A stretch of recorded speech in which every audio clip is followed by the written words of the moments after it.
La polemica scoppiata a Bologna dopo l'introduzione dei 30 km orari in gran parte del territorio comunale non sfiora Treviso, dove non c'è alcuna intenzione di estendere il limite di velocità attualmente in vigore nell'area interna alle mura e in altri quadranti della periferia ad ulteriori strade, ad esempio ad alto scorrimento. Francamente lo trovo problematico pensare ad un intero territorio comunale indistintamente tutto a 30 km orari. Lo trovo irrealizzabile, spiega il sindaco Mario Conte, che difende le limitazioni e si dice in linea con le indicazioni del ministro Salvini, che ha evidenziato come interventi come questo su tutto il territorio comunale può in alcuni casi creare dei disagi troppo grandi alla comunità, e su questo sono d'accordo, tant'è che noi interveniamo in modo puntuale, cioè in centro storico piuttosto che in alcuni quadranti di città dove c'è un'alta densità di presenza di istituti scolastici, quindi di bambini. 30 km orari dentro il centro storico in alcuni punti particolari della periferia, in risposta, sottolinea il sindaco, alle richieste dei residenti.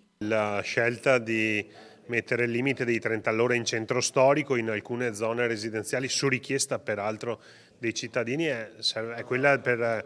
favorire la promiscuità tra autovetture e biciclette laddove non è possibile intervenire con infrastrutture ciclabili. Il primo cittadino non esclude che ci siano nuove zone interessate dal limite. Molte richieste arrivano da cittadini che ci segnalano delle zone, dei quadranti di città altamente residenziali dove in caso potremmo intervenire ulteriormente. Garantire una corretta e sicura convivenza tra auto, pedoni e biciclette è l'obiettivo, e a proposito di due ruote, Conte annuncia di aver chiesto all'ufficio tecnico l'acquisto di nuove rastrelliere, individuando anche i siti dove parcheggiare la propria bici senza il rischio di furti.